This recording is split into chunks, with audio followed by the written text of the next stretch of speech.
Innallaha ma'as sabirin.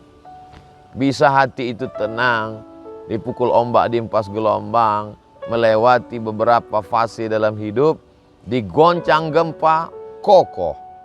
Angin puting beliung, kuat.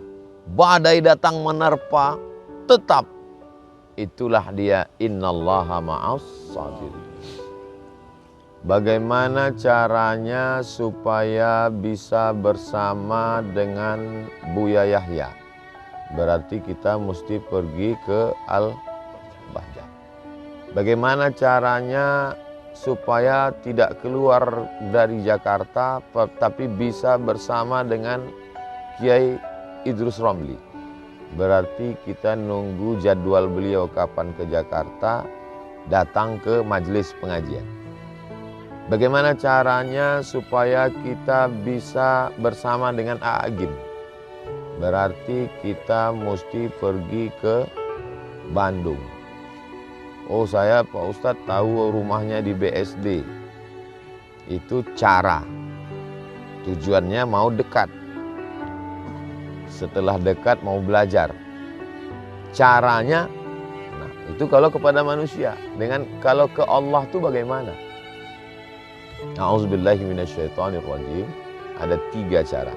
Yang pertama, ya ayyuhallazina aman. Yang pertama adalah percaya. Nama perbuatannya iman. Kata kerjanya amanu. Orangnya mukmin. Nama sifatnya iman. Nama pekerjaannya amanu. Orangnya mukmin. Ya ayyuhalladzina amanu.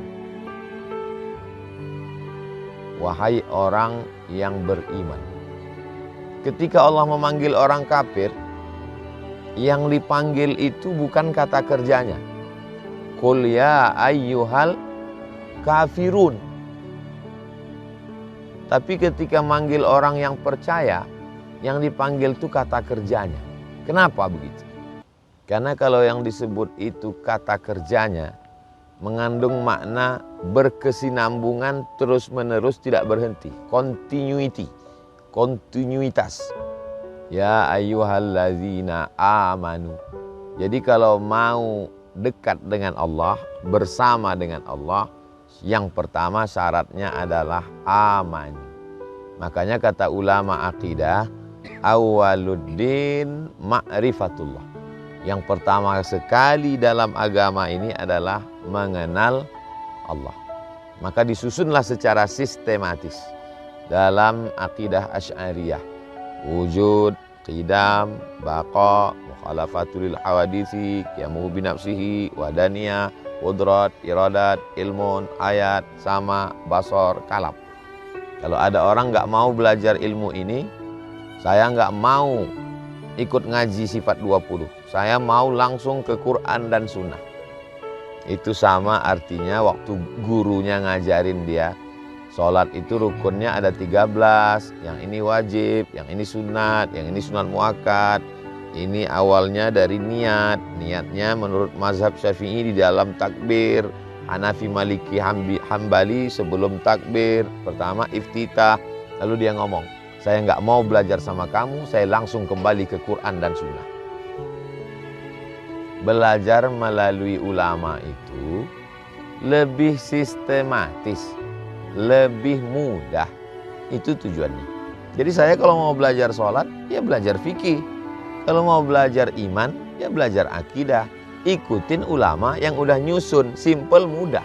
Daripada kita kembali ke Quran dan Sunnah itu benar 1000%. Tapi itu dilakukan oleh para ulama. Karena kita nggak punya ilmunya. Apa tahu kita sebab nuzulnya? Apa kita tahu ini korelasi satu ayat dengan ayat yang lain? Apa kita tahu ayat ini ternyata ada nasikh mansukhnya? Apa kita tahu bahwa hadis ini ada asbabul wurudnya? Apa kita tahu ijma' tentang ini? Enggak ngerti kita. Maka yang paling enak itu adalah ikut ulama. Al-ulama warasatul anbiya. Berapa lama Nabi menanamkan ya ayyuhalladzina amanu itu 13 tahun. Setelah ya ayyuhalladzina amanu di kota Makkah Al-Mukarramah, ujung pas mau hijrah, barulah turun kewajiban sholat dengan subhanalladzi asra bi'abdihi lailan minal masjidil haram ilal masjidil aqsa. Isra Mi'raj. Sholat. Zakat gak ada di Makkah zakat. Zakat itu nanti di Madinah. Puasa, ya ayyuhalladzina amanu kutiba alaikumusiyam, nanti di Madinah. Haji malah belakangan. Diwajibkan tahun ke-6, dilaksanakan tahun ke-10 atau tahun ke-11. Setelah itu baru Nabi Muhammad SAW meninggal. Syahadat yang paling utama, asyhadu an la ilaha illallah wa asyhadu anna Muhammadan Rasulullah. Jadi syarat yang pertama, kalau mau dekat dengan Allah, didekati Allah, dibersamai Allah, merasa bersama dengan Allah, syarat yang pertama adalah ya ayyuhalladzina amanu. Setelah lewat proses amanu, ya ayyuhalladzina amanu sta'inu bis sabri. Yang nomor 2, sabar. Sadbara, sabri. Sabri nama tanaman. Nama tanaman, kulitnya berduri-duri, isinya di dalam ada mengandung air.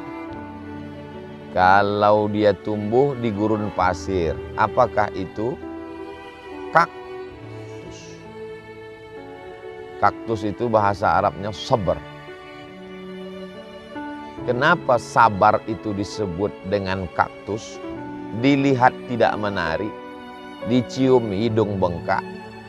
Kalau haus dipatahkan di gurun pasir, haus gak ada air, patahkan itu batang kaktus, diperas.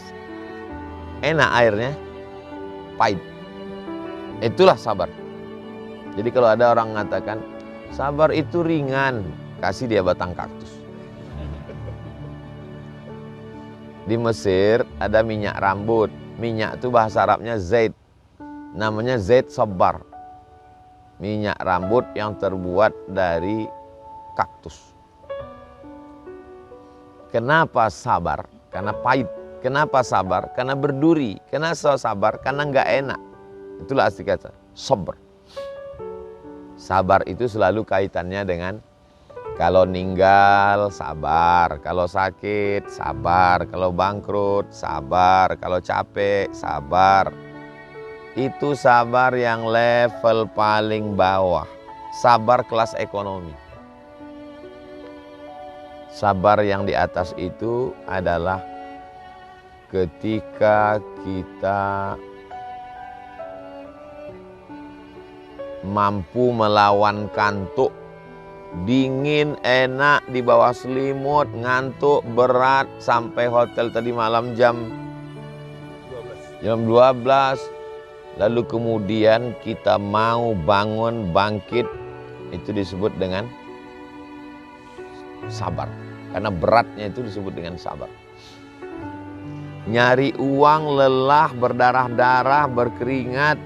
Setelah uangnya dapat, dibelikan ke tanah, bangun masjid, lalu kemudian diwakafkan. Itu namanya bodoh. Tanah strategis, 1 meter 10 juta. Setelah masjid dibangun, diserahkan untuk wakaf lillahi ta'ala. Kata orang yang tidak amanu, bodoh. Kan bisa investasi. Tapi kata orang yang berilmu dan beramal beriman, namanya sabar. Itu namanya sabar.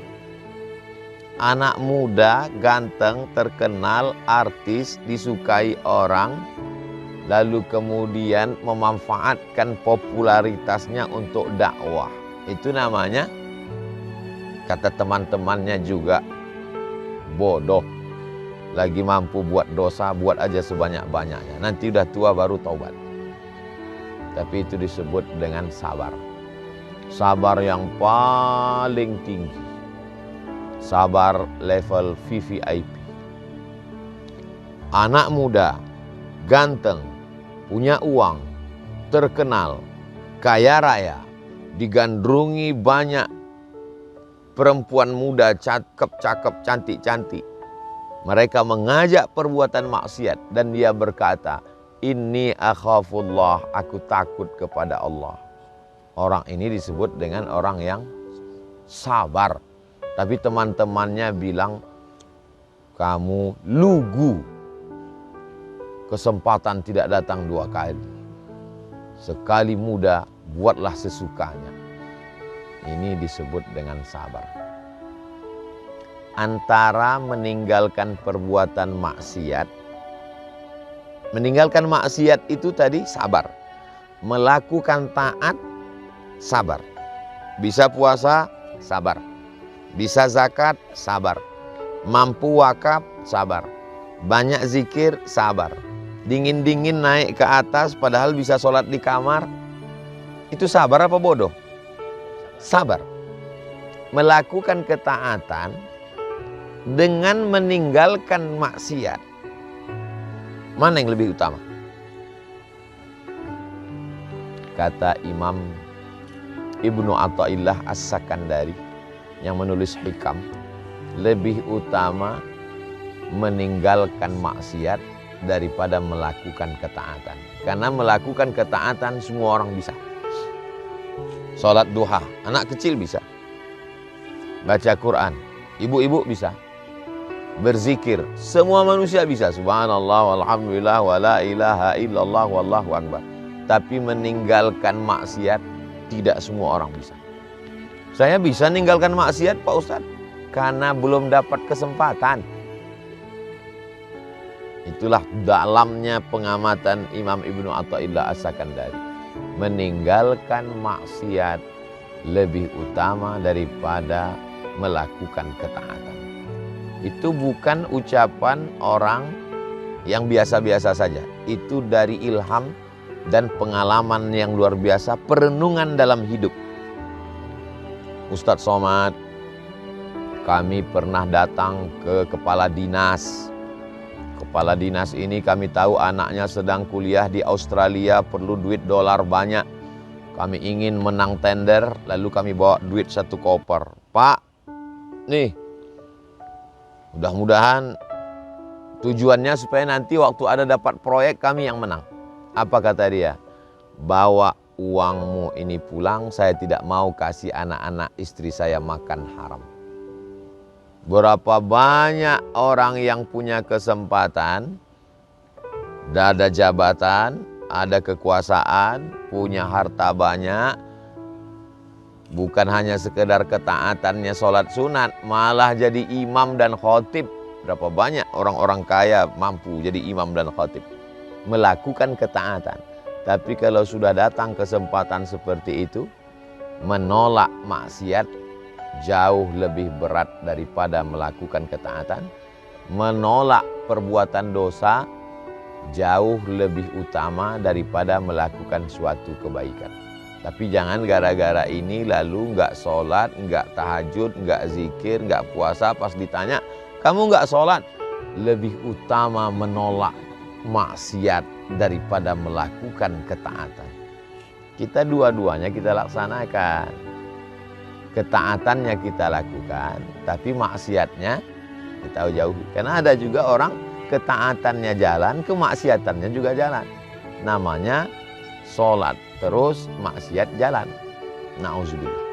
Kira-kira yang disampaikan Imam Ibnu Athaillah As-Sakandari itu betul, tepat, mengena atau kurang tepat?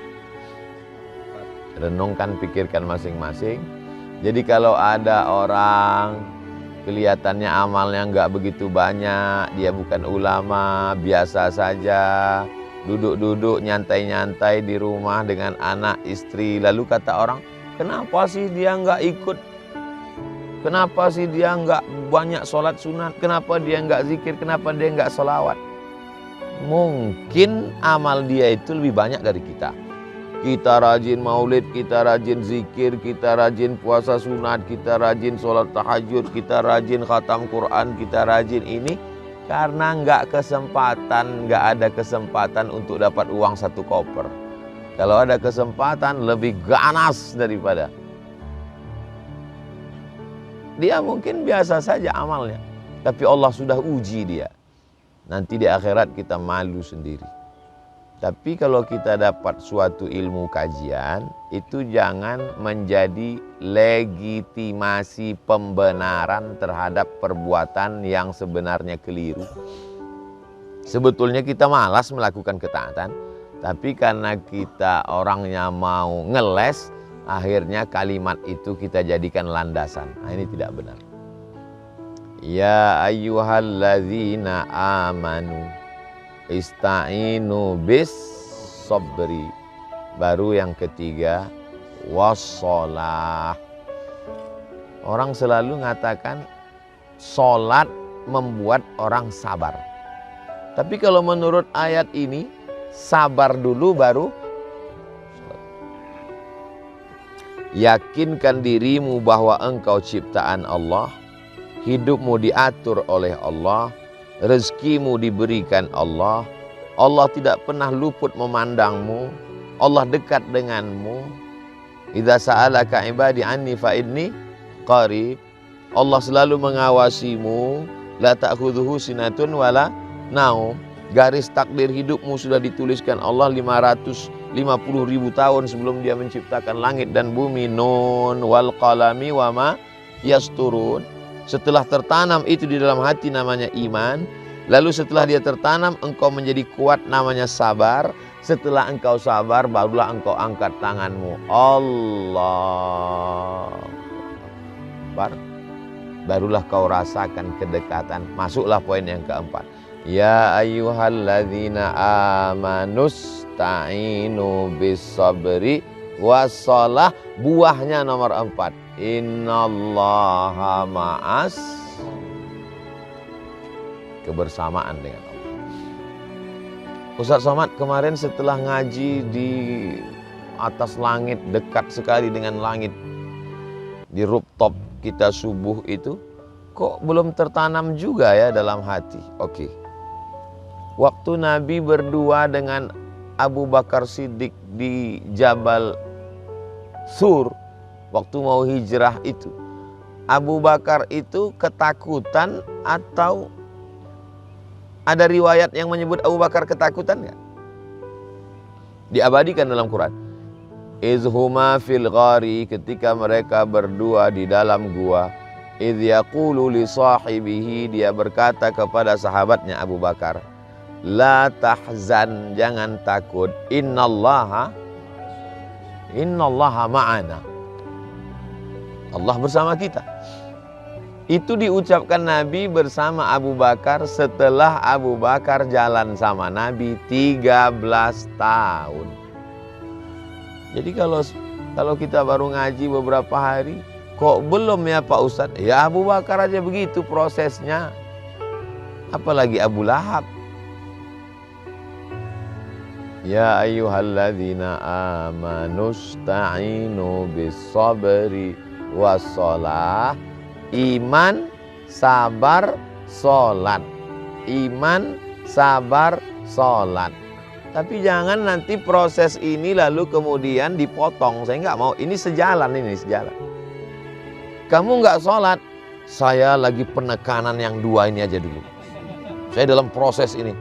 Kata Ustaz Somad, ini ibarat seperti memasak, dia nggak boleh sekaligus. Saya sedang penguatan iman dan sabar dulu. Nanti setelah kuat baru saya sholat. Nggak bisa. Dia sekali jalan. Imannya ngaji wujud qidam baqa dengan siapa, ngaji tauhid, akidah tohawiyah, akidah nasafiyah, akidah semua ahlus sunnah wal jamaah. Setelah itu ngaji aqidatul awam, syarahnya Jala'ul Afham, Al-Husunul Hamidiyah, Ad-Dasuqi ala Ummil Barahid. Itu penguatan iman. Lalu kemudian bisabri, ngaji Ihya Ulumuddin, itu sabar itu. Ngaji tasawuf, ngaji hikam dengan para asatiz kita, itu bab sabar itu. Lalu kemudian masuk bab sholat. Mana rukunnya, mana syaratnya, mana wajibnya, tahsin fatihahnya, fikih sholat, yang pada akhirnya nanti buahnya, mengambil benihnya, menggali tanahnya, menanamnya, menyiramnya, mencabut rumputnya, mengawasi dari hamanya, dikasih pagar supaya jangan dimakan kambing. Nah, ini proses yang panjang. Nanti buahnya itulah dia. Innallaha ma'as sabirin. Kapan kita sadar innallaha ma'as sabirin? Ketika datang pukulan dalam hidup. As-sadmatul ula. Bam! Terjadi pukulan dalam hidup. Semua orang datang menasehati kita dan mengatakan, sabar ya. Dan kita sudah sabar. Itulah baru terasa buah. Jadi rumah yang paling unik, yang paling cantik, yang paling indah adalah Baitul Ankabut. Rumah Spiderman. Coba ambil kamera, cari sarang laba-laba, cantik sekali. Kapan baru teruji mana rumah yang kuat, mana rumah yang rapuh? Ketika datang angin kencang. Makanya inna auhanal buyuti la baitul ankabut. Rumah yang paling rapuh adalah rumah laba-laba, sarang laba-laba. Kita tidak disuruh begitu. Membuatnya ribet, jelimet, sulit. Tapi ternyata setelah itu jadi hanya diembus angin saja hancur. Kita mau rumah yang kokoh. Innallaha yuhibbul ladzina yuqatiluna fi sabilihi saffan ka'annahu bunyanun marsus. Ini tiang, ini pondasi, ini atap. Tiang, pondasi, atap saling menguatkan sehingga dinding, sehingga kubah bisa tegak utuh. Bunyanun marsus, seperti bangunan yang kokoh, bukan seperti bangunan laba-laba. Berteman, berkawan, bersahabat, berukhuwah, sama ngaji, kapan baru diuji? Ketika ada kesempatan. Apakah persaudaraan kita ini sudah teruji? Belum. Berapa banyak yang sudah ngaku bersaudara, ukhuwah, akhirnya pecah di tengah jalan ketika ujian datang. Begitu juga apakah yang tiga ini sudah teruji? Iman kita sudah teruji, sabar kita sudah teruji, sholat kita sudah teruji. Nanti ketika melewati, ini perahunya Pak Ustadz dari kayu, kalau kena air laut makin kuat, kayu besi namanya nih Pak Ustadz. Ini sudah kami buatkan perahu kayu besi. Kapan baru teruji perahu itu kuat? Nanti ketika di tengah laut datang ombak, dipukul gelombang, menabrak batu karang. Setelah sampai ke Pulau Harapan, baru kita katakan, memang betul kayu besi yang kau buat ini. Memang hebat perahu layar ini. Kapan? Setelah sana. Ustadz, ini perahu karet ini impor barangnya. Kuat ini. Kapan? Ketika arung jeram. Airnya dahsyat. Tapi begitu sampai sana dayungnya patah, perahu karetnya bocor. Bohong semua. Bohong. Innallaha ma'as sabirin. Ana yakin antum dalam kehidupan pernah itu mengalami sesuatu yang menurut orang berat. Tetangga, kawan, sahabat mengatakan ini kayaknya kawan ini bisa error, gila dia ini. Tapi antum kuat. Dalam bisnis, dalam keluarga, dalam usaha, dalam kehidupan terjadi pukulan-pukulan hidup yang luar biasa. Uniknya hidup kita ini tidak ada nasibnya itu sama, seperti cap jempol. Nasib Haji Tono, nasib Lukman, nasib Bapak, nasib Mas Faiz, nasib Ustadz Rusli, nasib Ustadz Nizar, nasib Ustadz Ardi, nasib yang nggak saya sebutkan namanya, itu juga pukulan. Pukulan buat saya kok nggak ingat saya. Innallaha ma'as sabirin. Bisa hati itu tenang, dipukul ombak, diempas gelombang, melewati beberapa fase dalam hidup, digoncang gempa, kokoh. Angin puting beliung, kuat. Badai datang menerpa, tetap, itulah dia innallaha ma'as sabirin. Yang tiga ini ikhtiar. Iman, ikhtiar. Sabar, ikhtiar. Salat, ikhtiar. Yang innallaha ma'as sabirin, Allah menurunkan. Kau lakukan yang tiga, aku bersamamu. Aku yang akan mendatangi. Jadi kalau kita masih belum merasakan kebersamaan, belum kuat, itu berarti yang tiganya belum sempurna. Kenapa Allah nggak nguatkan saya? Kenapa Allah saya nggak merasa? Kenapa Tuhan itu nggak ada? Kenapa? Jangan marah-marah, nanti cepat tua. Karena yang tiga itu belum lengkap. Mudah-mudahan apa yang kita lakukan ini dalam rangka proses penguatan yang tiga ini. Saya sampai hari ini masih tetap mengaji tauhid. Saya sampai hari ini masih tetap mengaji sabar. Dan sampai hari ini saya tetap mengaji sholat. Karena saya ingin dapat hadiah dari Allah. Innallaha ma'as sabirin. Ketika terjadi sesuatu yang tidak diharapkan, hati bisa sabar, bisa ridho. Mulut tidak sumpah serapah, hati bisa tenang menerimanya. Mulut berkata, ya Allah. Itulah innallaha ma'as sabirin. Tapi innallaha ma'as sabirin yang paling kita inginkan adalah nanti saat malaikat maut mencabut nyawa dan yang keluar dari mulut kita adalah la ilaha illallah. Innalladzina qalu rabbunallah tsumma istaqamu tatanazzalu alaihimul malaikah alla takhafu wa la tahzanu wa abshiru bil jannati allati kuntum tu'adun. Hadiah dari Allah. Diturunkan Allah Subhanahu wa taala malaikat. Setelah dia sebutkan fondasi dasarnya, iman, sabar, salat. Kalau kamu lakukan yang tiga ini, nanti aku bersama kamu. Kalau Allah sudah berjanji aku bersama kamu, innaka la tukhliful. Barulah masuk ayat berikutnya. Wala taqulu liman yuqtalu fi sabilillahi amwat bal ahya'un walakin la tash'urun. Isi ayat itu dua. Keluarga yang menghadapi kematian dan orang yang mati syahid. Dua-duanya kalau bersama dengan Allah sabar.